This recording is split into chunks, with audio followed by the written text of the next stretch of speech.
Hola, mi nombre es David Reyes, soy director de Semana Económica y esto es No Estás Solo, historias que inspiran. Un proyecto desarrollado por Semana Económica en colaboración y con la experiencia de Pacífico. En este espacio vamos a conocer las historias de peruanos que rompen en el molde para buscar su felicidad en el día a día e inspirar a otros a seguir sus sueños. Estamos en el Hyatt Centric de San Isidro y nos acompaña hoy Gianfranco Obrero, primer actor peruano y quien ha descubierto en la enseñanza una forma de aprendizaje y una conexión profunda con los demás. Bienvenido, Gianfranco, ¿cómo David, estás? muy bien, gracias. Gracias por invitarme. Quiero empezar por esta última línea, el aprendizaje que nos da a la vez la enseñanza. Tú has descubierto en los últimos años esa virtud, pero también esa forma de vida, tu pasión, finalmente. Me- ¿Cómo así la descubriste? bueno, la verdad fue una casualidad. Muchas de cosas en mi vida han sucedido por casualidad y lo que he hecho yo es aceptar oportunidades. Hace 32 años yo estaba sin trabajo, literalmente sin trabajo.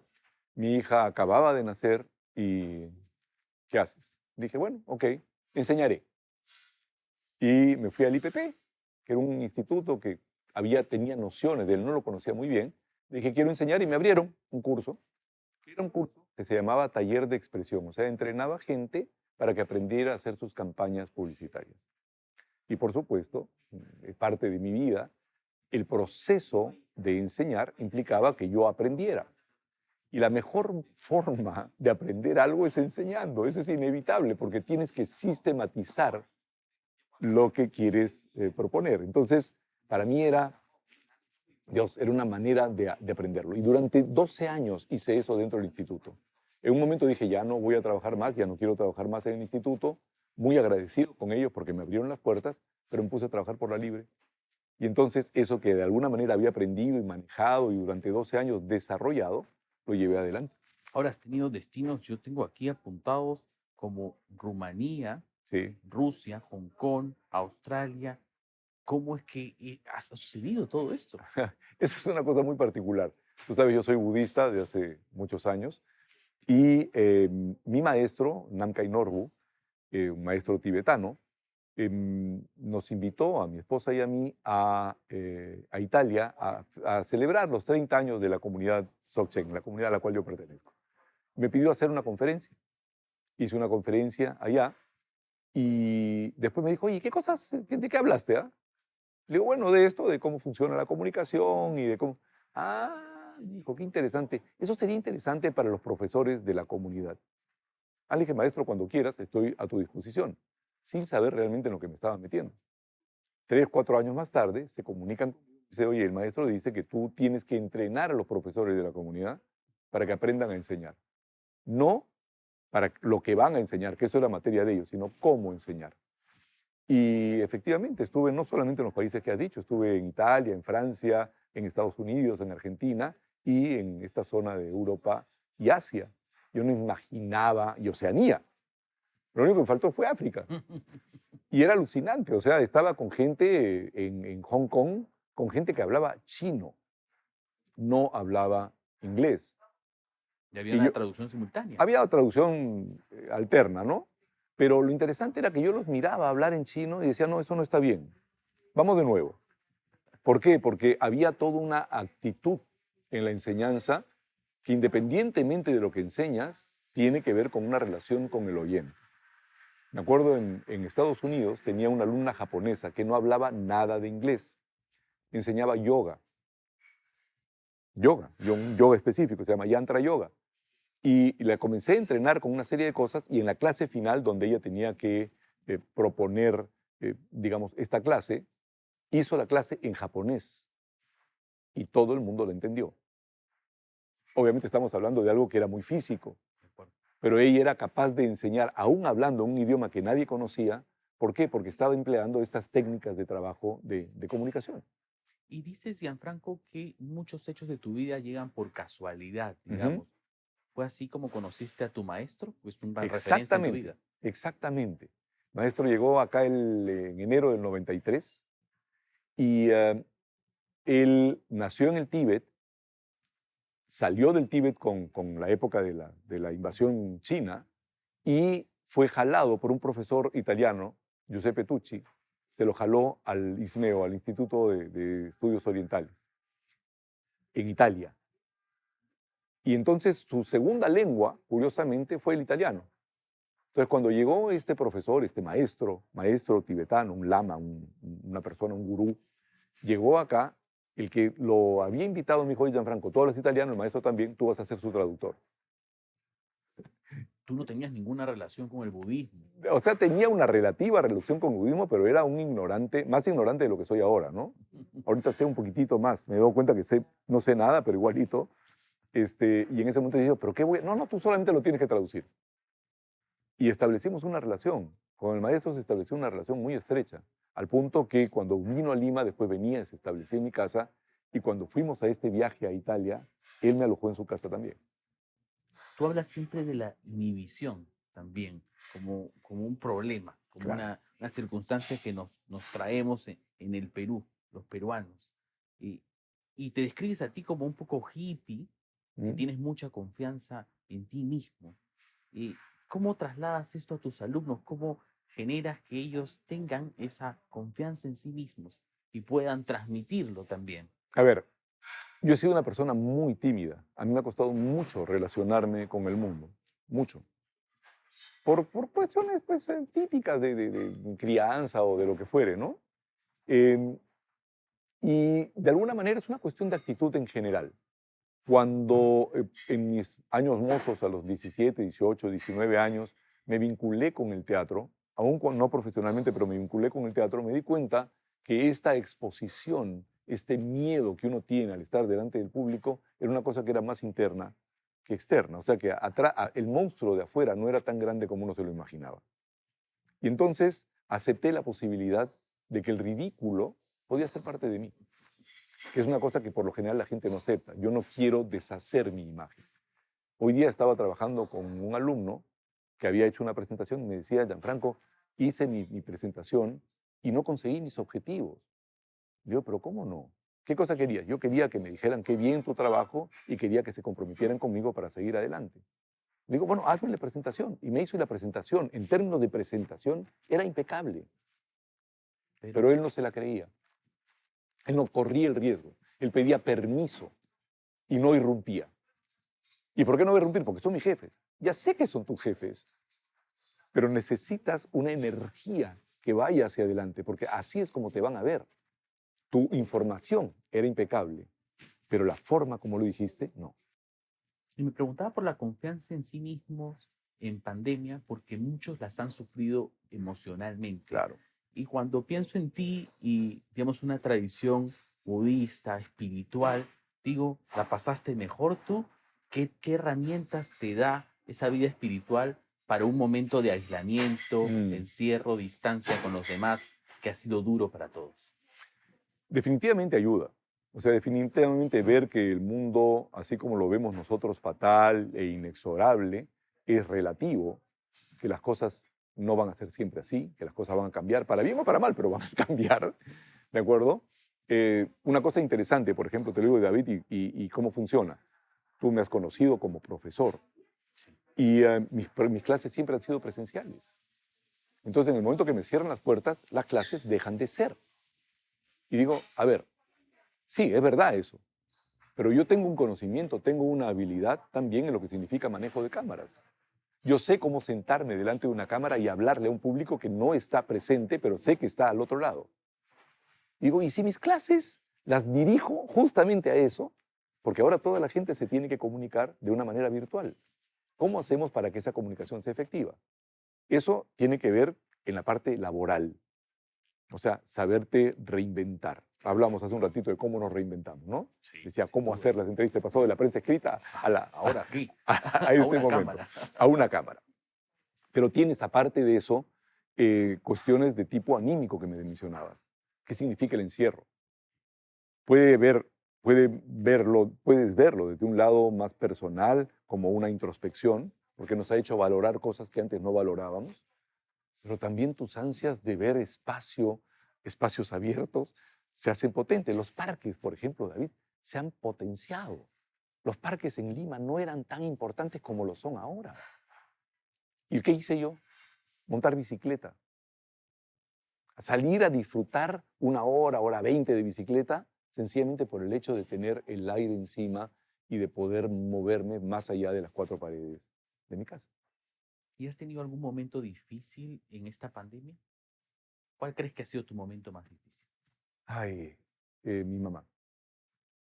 O sea, mi viejita no la podía ver por cuestión. Mi mamá tenía 98 años. Acaba de morir, acaba de fallecer.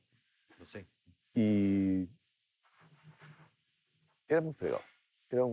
Era muy difícil pensar en esta distancia que tenía que tener, ¿no? No me podía acercar, no me podía dar un beso, no le podía... Inclusive, por momentos, no podía siquiera visitarla, porque la epidemia estaba en auge y yo podía ser un foco de contagio para... Ahora, hablando de la vieja, mamá siempre tuvo sentido del humor. Cuando le llegaron finalmente a poner la vacuna, miró a la enfermera y le dijo, bueno, por lo menos de esto no me voy a morir. Linda mi vieja, mujer excepcional. ¿Qué es lo que más recuerdas de ella? ¿Qué es lo que más te deja ella? Su alegría, su manera de mirar el mundo, su humor permanente. El mundo podía ser muy fregado. Mamá perdió a su madre a los 12 años. Entonces, eso golpea a Durísimo. cualquiera. Perdió a su primer hijo, porque nació con un problema del corazón. Perdió hermanos, perdió a su marido, a su padre, a su marido. Y siempre tuvo una visión potente de la vida. Mira, mi papá muere el año 89, septiembre del 89. En noviembre de ese mismo año, mi mamá estaba comenzando a filmar Caídos del Cielo en el mismo cementerio donde estaba enterrado mi papá. O sea, mes y medio después de la muerte de mi papá, mamá estaba ahí en el cementerio, se fue a donde estaba la tumba de mi papá y le dijo, tú me metiste en esto, tú me tienes que ayudar. Como una mujer que tenía entonces 67 años, tenía el coraje en ese periodo de luto de salir adelante. Después se desbarrancó. O sea, después tuvo un momento de crisis porque normal. Pero estaba haciendo. No dejó, no se abandonó hasta el final. Una mujer que leía permanentemente. Mamá no podía irse a la cama si no tenía un libro. ¿Y ahora sientes que te sigue acompañando? Mamá está en todo. En las cosas más inverosímiles. Te encuentras con alguien y te habla de una cosa de la vieja, o sencillamente te acuerdas del otro día, me estaba duchando y estaba pues con la coteada en la ducha, ¿no? Te viene la llantina y la vaina, y de pronto estás jabonando, y digo, Dios, esto me lo enseñó mi mamá. Y me comencé a dar cuenta que muchas de las cosas que yo creo que sé, porque soy un ser en el mundo, vienen de esa educación, vienen de lo que ella me propuso, de lo que ella me enseñó. Siempre me alentó, nunca me criticó, siempre me dejó hacer aquello que yo quería hacer. Y he tenido la suerte de actuar con ella en el escenario. He tenido la suerte de estar muchas veces y de acompañarla en sus trabajos también. Cuando tenía que hacer un personaje me decía, hijo, ¿cómo lo hago? Y de pronto decía, oye vieja, ¿y si pruebas esto? A ver, prueba esta otra cosa. Y mamá, treja y disciplinada, lo hacía. Era un personaje excepcional. ¿Y es esa confianza en ti mismo, inoculada por tu madre, como me cuentas, la que consideras la principal enseñanza que te deja? ¿O existe otra enseñanza mayor? No, eso de ahí yo creo que vino por una cosa que me enseñaron mis dos padres, que era tomar decisiones. Ellos nunca, como te digo, no me criticaron. Mis dos viejos eran personajes de avanzada. Mis compañeros venían a mi casa porque decían, en tu casa se puede decir lo que uno piensa o se puede hacer, porque los viejos nos dejaron hacer eso. Y esto para mí fue fundamental, fundamental. Ahora, la confianza en mí mismo también es parte de la composición de mi personaje, David. O sea, tengo que manifestarme confiado. Y lo interesante es que cuando te manifiestas confiado, agarras confianza.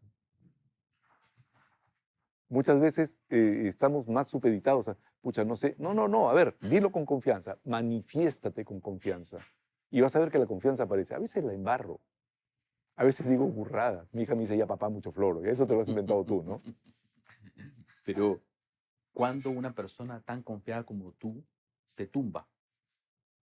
Hay cosas que te mueven, hay cosas que te duelen y te desarman, pero te recompones, David, te recompones. Ahora he perdido a mi mamá, era previsible, pero hace 5 meses perdí a mi mejor amigo por un accidente. 5 meses. Y decía, no puede ser.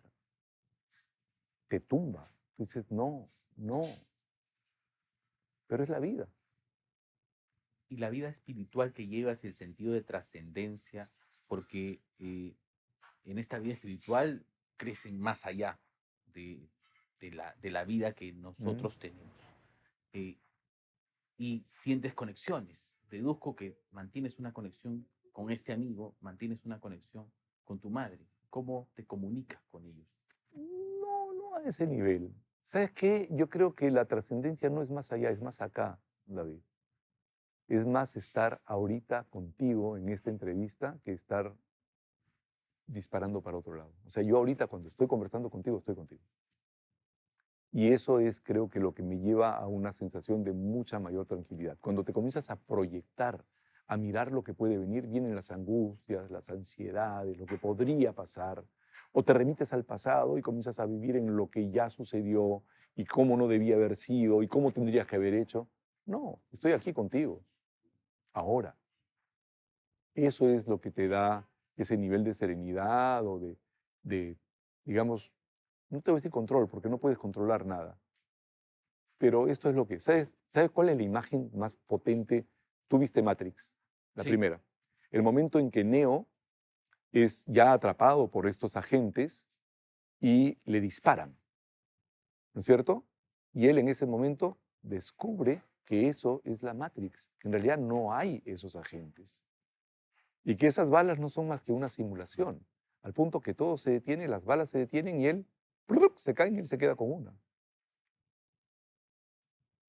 Inclusive la muerte, o sea, te van a disparar. Si tú tuvieras esta conciencia del presente, tú vas a ver la bala llegar y no vas a estar pensando en que te vas a morir, sino sencillamente te morirás. Es raro, ¿no? Lo que te digo, Es, pero tiene que ver con estar aquí y ahora.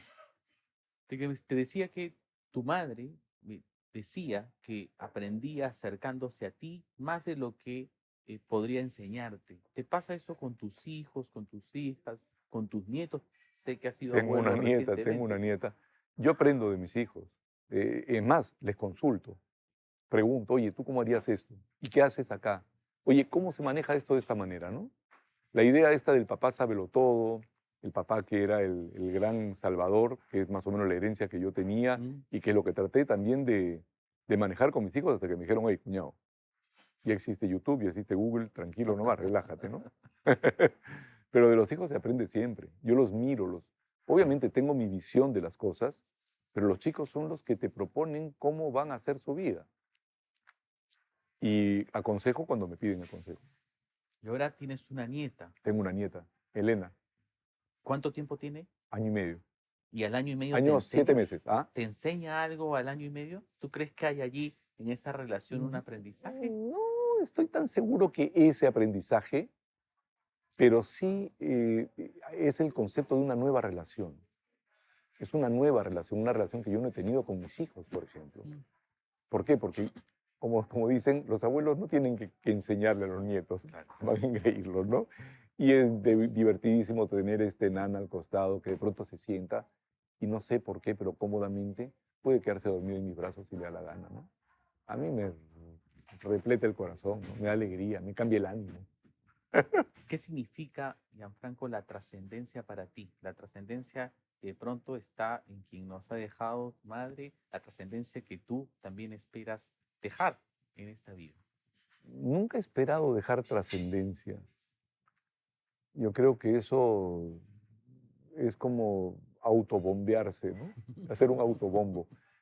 Pero se producen cosas que sí me llenan de satisfacción. Cuando me encuentro con alguna persona que ha estudiado conmigo y me dice, oye, no te imaginas cómo me está yendo, cómo me sirvió lo que tú hiciste, o de pronto conseguí esto, conseguí lo otro, digo, ya, no quiero más. O sea, eso para mí es muy bonito, saber que pude darle una mano a una persona, hacer que eso que consideraba que no se podía hacer, se pudo hacer. Y de alguna manera, mi madre tampoco era consciente del concepto de trascendencia.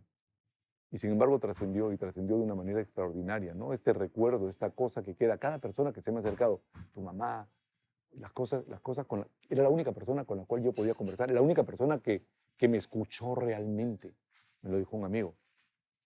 O las lasañas de tu mamá, qué ricas.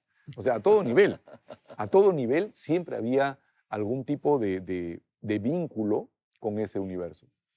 Y yo creo que la trascendencia es eso, lo que queda en los recuerdos. No tienes que pasar un libro de historia, David. No tienes que pasar un libro de historia. Es ese vínculo que tú estableciste con alguien. Ese legado que dejas. Es alucinante, es alucinante. ¿Hay que gozar la vida? Hay que gozar la vida completamente. Si no la gozas, la desperdicias. ¿Es una visión que mantienes? Sí, claro. Es que no hay otra, David. No hay otra. Si no gozas la vida, es terrible. Te cuento otra anécdota, porque me gusta contar anécdotas. Soy un anecdotario. El año 2006 vino el Dalai Lama a Lima y tuve la suerte de estar en la organización de su venida. ¿Ya? Estuve yo así en el big board, ¿no? El grupo alto de relación con el Dalai Lama. ¿ya? Lo presentaste. Yo estuve en una conferencia de prensa donde tú estabas presentando al Dalai Yo Lama. presenté al Dalai Lama porque estaba ahí, era el tipo más público y además, pero estaba en vínculo, o sea, estaba en el comité principal. Y tuvimos que conseguir plata para que nos ayudaran a hacer esto, porque teníamos 0 soles, 0 soles. Una de las personas que nos ayudó fue don Alberto Benavides, el fundador de Buenaventura, el minero, el padre de Roque. El padre de Roque. Y fui en un momento acompañado por una persona a decirle, don Alberto, fíjese, está viniendo el Dalai Lama a Lima, necesitamos una cantidad de dinero para poder hacer el traslado de estos monjes al Cusco y regreso. Ah, ya, ¿cuánto es tanto? Tanto, y como si fuera un sencillito, pum, lo dio así, ¿no? ¿Cómo le devolvemos el favor al señor Alberto Benavides? Entonces dijimos, ¿qué tal si hacemos una conferencia, no una conferencia, una reunión de estos 4 o 5 personas con el Dalai Lama, a solas? Entonces fue una manera de devolver la generosidad que habían tenido, ¿no? Porque tampoco tenían por qué dar nada, lo hicieron porque les dio la gana. Y llegó don Alberto al lugar de la reunión y le digo, ¿cómo está don Alberto? Bien, bien, vamos a ver qué pasa, me dijo, todavía andaba con andador. Entraron a la reunión con el Dalai Lama y cuando salió le dije, ¿qué tal le fue, don Alberto? Me dice, muy bien, increíble. ¿Sabes qué me dijo el Dalai Lama? Que tengo derecho a ser feliz. Tengo el derecho de ser feliz. Y eso es una cosa que a veces no nos damos cuenta, David. Estamos en esta vida y todos queremos ser felices. Hay una manera de hacerlo, que tiene que ver con eso que te decía, con estar aquí y ahora. Pero todos tenemos derecho a ser felices. No estamos acá como un castigo ni para pagar ninguna penitencia. Pero no nos damos cuenta a veces. No nos damos cuenta precisamente porque estamos más ocupados en el trabajo, en lo que va a pasar o en la punta de la cuesta. ¿Y a ti te ha pasado darte cuenta que tienes derecho a ser feliz? Pero claro. ¿Cuándo lo sientes así? Cuando me encuentro turbado, cuando digo, Dios, esto no funciona, no va, no. Y de pronto digo, esto es lo que te está tocando vivir. Vamos, disfrútalo. ¿Incluso cuando sea difícil? ¿Perdón? ¿Incluso cuando es difícil? Pero es que justamente cuando es difícil es cuando lo tienes que ver. Cuando es fácil ni cuenta te das. Ahí es donde te tienes que dar cuenta. Muchas gracias, Gianfranco. Ha sido un placer conversar contigo y además reflexionar de esta manera sobre la vida y sobre el hecho de no estar solo. Te he visto la cara, David, y a veces te estaba hablando y de pronto sentía, ahí pasó algo ahí, ¿no? Para mí ha sido un placer realmente. Y el hecho de estar solo, mira, nacemos solos, vamos a morir solos. Y en la vida vamos estableciendo relaciones. Y la manera de cultivar esas relaciones, desde mi punto de vista, es sacar lo mejor posible de la otra persona, prescindiendo de la edad, del sexo, de la raza, de la posición económica, de la posición política, de si eres de la U o si eres de la Alianza. Me da exactamente lo mismo. Tú y yo somos dos personas que nos vamos a conectar como seres humanos. Así que si lo vemos de esa manera, no estamos solos. Gracias, Gianfranco.